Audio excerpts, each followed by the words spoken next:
Pricing rates, it's what I talk about a lot.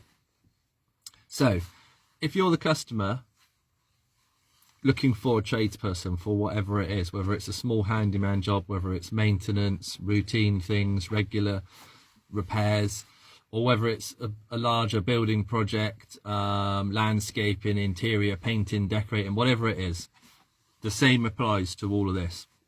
So I'm a strong believer of I don't believe in rip-offs. So you're the customer.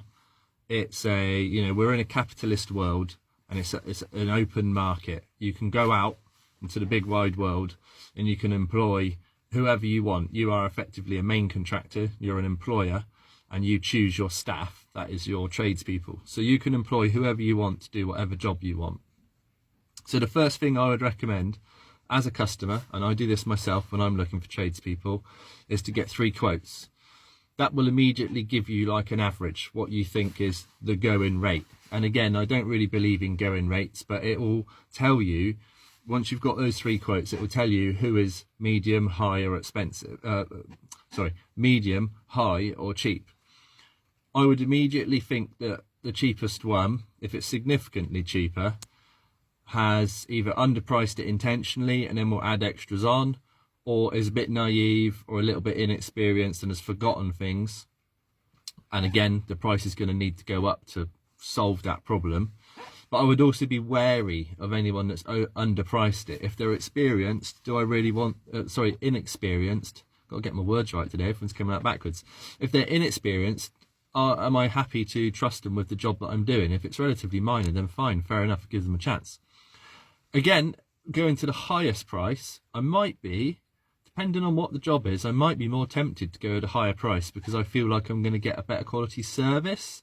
Now, this is what this video is about, and I'll try to not go off on a tangent like I normally do. When you're hiring a tradesperson, my recommendation would be to not look at price first, because you probably want to have someone in your home who you can trust, and you probably want someone who is reliable. They're going to turn up and do what they said they're going to do for the price they said they're going to do it on the day they said they're going to do it. These things do come at a cost, and if you go for the lowest price, I would be willing to bet that you're not going to get the service that you want at that price, because they simply can't deliver it. They're either going to be so busy because they're so cheap that you're not going to get the attention you deserve, or they're not going to turn up on time, or they're going to keep disappearing to go and do other people's jobs, so yours is going to be dragged out. There's all the rest of it, all the other problems that come with lowest price. So that's what I would ask, and that's what I would recommend, is that you shouldn't judge, when you've got those 3 quotes, you shouldn't judge those tradespeople purely based on price. Are they professional? Are they reliable? Are they trustworthy? Do they communicate in modern methods? By modern methods, I mean text. They actually text you back. You know, that's been out since the year 1990 something, text messages, but people still seem to not do it.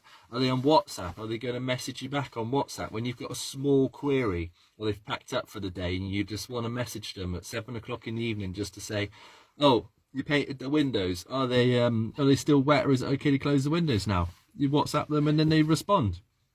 You know, are they going to do that? Are they going to give you this communication? Are they going to be easy to communicate with, or are you never able to get hold of them? So that's what I would suggest that you review and you look at. I would strongly recommend you don't look at hourly rates. I do offer hourly rates for handyman jobs and day rates.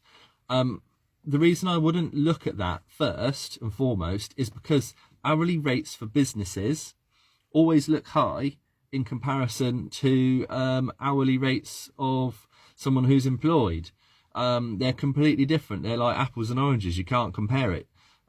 So that's why the problem is, if you look at any hourly rates, it always seems a little bit too high, because you're comparing against, possibly, you're comparing against something that you know, your employment, and then you think, why are they charging so much? So that's all I would say, is get 3 quotes, and don't feel like any of those quotes are ripping you off. They're just charging the price they need to charge to sustain their business. and they're charging the rate they need to charge to provide that particular service that they're providing to you.